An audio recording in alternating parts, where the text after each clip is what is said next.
트럼프 대통령 지지 대한민국 국민 모임 대표이신 박상희 대표께서 추도사를 하시겠습니다. 잠시 준비되기 전까지 공지 말씀 알려드리겠습니다. 어제와 오늘 사전 선거일로서 지금은 보궐선거 선거 기간입니다. 그래서 선거와 관련된 얘기는 주최 측의 그 내용과 관계없음을 다시 한번 말씀드리겠습니다.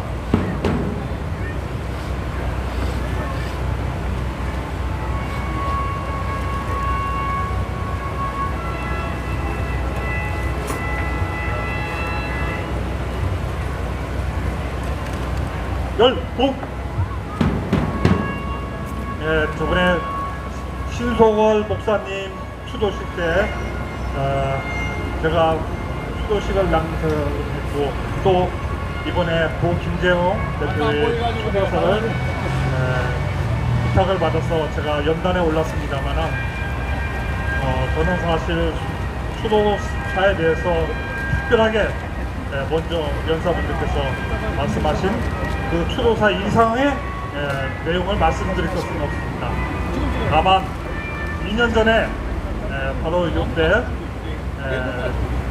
고 김재웅 대표가 순국하시기 마지막 집회, 그때 그분을 만난 것을 경험 삼아 잠시 말씀드리겠습니다. 그때 저도 약간 좀 의아한 게 있었습니다. 뭐냐면은 그날도 제가 이 무대 뒤에서 서성거리고 있었는데, 그날 고 김재웅 대표를 제가 만났습니다. 근데 그 전에 한 몇 달 못 만났습니다. 그래서 저는 반가워서, 그분은 매주 집회에 나오셨겠죠. 근데 저는 이제 가끔씩 나오다 보니까 그분을 오래간만에 본 거죠. 그래서 뒤에서 그분을 만났는데, 그분이 바로 저기 횡단보도 쪽에 서 계시더라고요. 근데 시선이 어디로 향했냐, 여기 서울시청 시계탑 있는 쪽을 물끄러미 이렇게 바라보고 계시더라고요. 근데 그 모습이 제가 그 당시 봤을 때 반가워서 인사를 하려고 하다가 발걸음을 멈췄어요. 왜 멈췄냐, 그 시선이 좀 이상하게 얘기하자면 좀 넋이 나간 표정이라고 그럴까? 이렇게 넋 나간 표정으로 시계탑을 바라보고 있었고, 또 다르게 생각하면은 자신이 추구했던 대한민국 헌정 파괴 부정선거에 대해서 미처 풀지 못한 그 응어리 한을 가슴에 안고 그렇게 바라보는 그런 표정이었습니다. 그 표정이 하도 인상적이어서 제가 조심스럽게 다가가서 힘들었어요. 아이고, 김재웅 대표님 반갑습니다 하고 인사를 나눴죠. 근데 저를 보더니 뭐 그러냐 그러면서 같이 인사하려고, 요새 뭐 하십니까? 뭐 그럭저럭 지냅니다. 이렇게 평성명식 인사를 나눴습니다. 그게 제가 마지막 본 고 김재웅 대표의 마지막 모습이었습니다. 그리고 며칠 후 강원도 홍천의 44번 국도상에서 순국을 하셨습니다. 그 순국한 내용은 민중홍 사무총장님이 그동안 많이 이야기를 해오셨기 때문에 제가 더 이상 얘기를 하지 않겠습니다. 혹자는 그 죽음이 어떤 사주를 받고 기획된 거다, 또는 혹자는 어떤 사람은 그 죽음이 그냥 뜻밖의 사건 사고였다, 이렇게 단정을 짓습니다. 그런데 우리가 의문스러운 것은 왜 꼭 그렇게 중요한 사람은 꼭 유명을 달리해야 하느냐, 참 의문스러운 점이 남아 있습니다. 결국은 제가 알기로는 그때 그 죽음의 미스터리를 풀으려고 우리 국군의 모든 스태프분들이 한마음으로 추적하고 밝히려고 노력을 했습니다만은, 모든 여건상 우리에게는 그 어떤 시간이나 어떤 지원이나 어떤 필요한 법률적 서비스를 받을 수가 없었습니다. 그래서 결국은 그 사건은 미궁에 빠진 채 현재까지 이어져 오고 있습니다. 그러면 여러분, 우리 여기 옆에 있는 고 김재용 대표의 사진과 그 분양 연단이 있습니다. 우리가 그 고 김재용 대표를 우리가 그 숭고한 순국의 뜻을 이어가기 위해서는 우리가 그분의 한을 풀어드리는 것이 가장 급선무가 아니겠습니까? 그런데 보십시오. 저 멀리 서울시청에서 지금 여기를 보면은 많은 사람들이 줄지어서 있습니다. 얼핏 모르는 사람이 볼 때는 고 김재용 대표의 연단에 분양을 하기 위해서 줄을 쓴 것 같은 모습이 연출되는 그러한 착각을 불러일으킵니다. 그런데 그것은 우리의 희망사항이지만 실제는 어떻습니까? 대학문 안에 덕수궁을 보러 가기 위해서 줄을 선 사람들입니다. 우리 집회가, 이 자리가 보수 집회단체의 성질에서 아주 오랜 10년이 넘는 이 역사적 유래가 있습니다. 이 장소가. 그런데 잘 생각해 보십시오. 지금 과거에는 어땠습니까? 저 덕수궁안에 들어가려는 사람이 줄 서 있었습니까? 없었습니다. 아무도 없었어요. 아무도 저 안에 덕수궁에 대해서 알고자 하는 사람도 없었고 관심도 없었던 게 이 나라의 국민입니다. 그런데 왜 이렇게 줄을 섰습니까? 외국인은 뭐 그럴 수 있죠. 한국에 관광하기 위해 왔으니까 관광을 하기 위해서 줄을 설 수는 있는데, 왜 대한민국 사람이 조선 건축물을, 근데 안에 보면 조선 건축물도 아니죠. 또 서양식 근대 건축물도 있습니다만 그걸 보기 위해서 이렇게 줄을 섰을까요? 여러분, 여기에는 중요한 비밀이 있습니다. 저 국민들이 언제부터 그렇게 조선이라는 나라에 대해서 관심을 가지고 저렇게 보기를 원했을까요? 원래 관심이 없던 사람들입니다. 근데 왜 줄 섰을까요?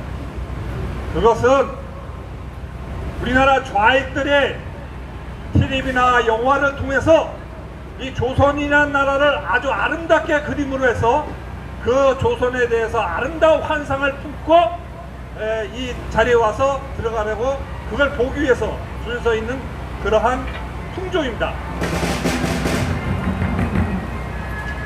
그럼 왜 좌파들은 TV나 드라마나 영화를 통해서 조선을 그렇게 아름답게 그릴까요?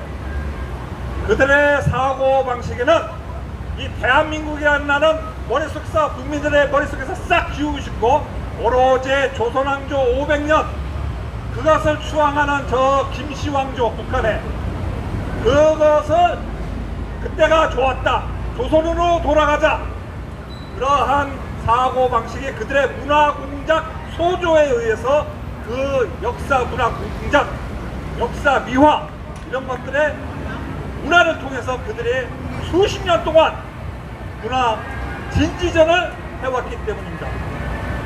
여러분, 어제 오늘 여러분들 주 관심사가 뭡니까? 한강인지 요강인지, 저 전라도 딸 그 요강이 쓴 소설 하나가 노벨상을 탔다고 해서 지금 온 국민들이 판타지에 빠져 살고 있습니다. 여러분, 소설이나 문학도 어디까지나 허구의 문학이지만 그 허구는 어디까지나 문학적인 틀 안에서 어느 정도 진실을 추구해야 그 문학의 가치가 있습니다. 그가 쓴 소설은 한마디로 58에 대한 판타지입니다. 그 소설에도 역시 대한민국의 절대 위기에서 이 나라를 구출한 58 광주 폭동을 막은 당시의 신군부 세력을 악마화하고, 그리고 거기에 총칼을 들고 무기구를 턴 광주 시민군을 영시한 그러한 사상이 쭉 깔려있는 그러한 문학작품입니다. 결국 좌익들은 무엇을 그걸 통해서 원합니까? 이 나라에서 아직까지 5.18에 대해서 국민들이 긴가민가할 때 그것에 대해서 국민들에게 대못을 받기 위해서 이 나라는 좌익들의 나라다, 좌익이주의이다, 몇 하면은 무기고 털어서 국가를 정복할 수 있는 그러한 나라가 정의로운 나라다, 그러한 것을 싣는 하나의 문화 공작에 지나지 않고, 이 소설 또한 그런 소설이고 그러한 소설이나 영화나 드라마들이 무수하게 깔린 것이 이 나라 현실입니다. 제가 저번에 연단에 썼을 때 이런 말씀했습니다. 우리가 부정선거, 많은 보수단체의 부정선거에 대해서 얘기를 하고 있습니다. 그러나 그 부정선거는 말로만 외쳐서는 아무 현실화가 부정선거 파헤친 것이 될 수가 없습니다. 거기에는 제도적 받침, 법적 받침, 가장 중요한 정치적 세력이 그것을 파헤칠 수 있어야 됩니다.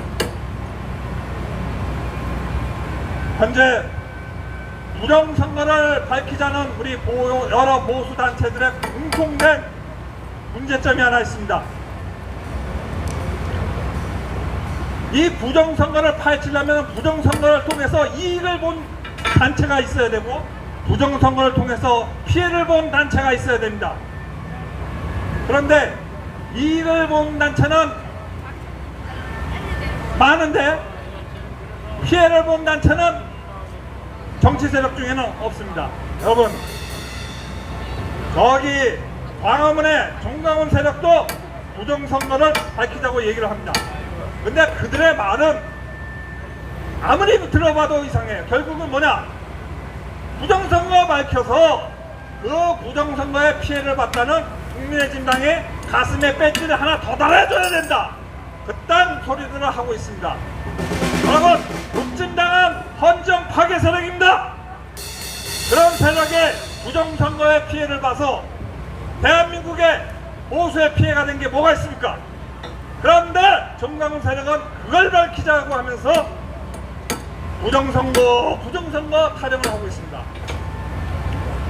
그러면은 자기네들이 가장 피해를 봤다는 그 국진당의 부정선거의 발본 상황에서 자기들이 앞장서서 나서서 그것을 밝혀야 되지 않습니까?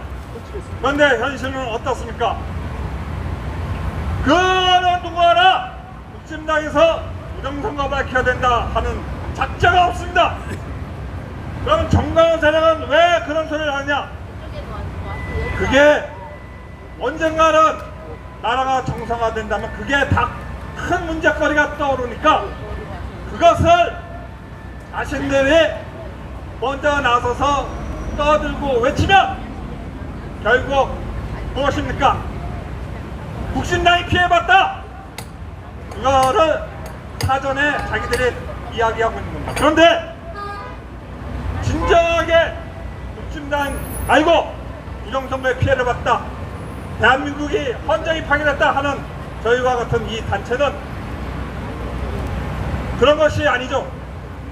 국진당 때문에 우리가 피해보고 나라가 망했다, 그게 아니라 헌정이 망가졌다, 이 나라는 부정선거 앞으로 계속된다, 이거 고치지 않으면 나라가 정상화되지 못한다, 그것 때문에 외쳐온 거 아닙니까? 결국은 이것은 우리가 이 부정선거 밝히는 것을 어느 그릇에 담느냐, 어느 그릇에 담아서 이것을 제대로 밝히느냐, 그것은 결국은 대한민국의 정통 정치 세력, 그 세력의 국회, 입법, 행정, 사법부에 들어가서 이것을 밝히지 않는 이상 요원한 이야기밖에 안 됩니다. 그러므로 저는 지난번에 말씀드렸습니다. 대한민국 정상화, 그 정상화는 보수의 부활, 보수의 정상화가 되지 않으면 얼토당토 않는 소림을 밝혔습니다. 우리의 보수가 부활하려면 두 가지, 국민의힘당을 해체하고 정통 보수당을 지켜야 되며, 한강인지 요강인지 그런 것들, 영화나 드라마를 통해서 무수한 조선미화 영화들, 그리고 반일, 친중 그런 영화, 드라마들이 넘치지 않게 우리가 스스로 문화진지전을 할 수 있는 보수의 문화진지전, 이 두 가지가 대한민국의 보수의 정상화를 위한 가장 빠른 길임을 저는 저번 주에 다 말씀드렸습니다. 앞으로도 이 두 가지를 명심하면서 여러분들이 주변에 아는 분들에게 전파해 주셨으면 좋겠습니다. 첫째, 국진당 해제, 둘째, 보수 문화진지전 부활, 이 두 가지를 저는 강력하게 외칩니다. 이상입니다. 네, 수고하셨습니다. 부정선거가 밝혀지고 그러면 천상에서 김재용 대표도 기쁨의 환희의 눈물을 흘리실 것입니다. 네, 오늘 김재용 대표를 추모하기 위해 이 자리에 왔습니다.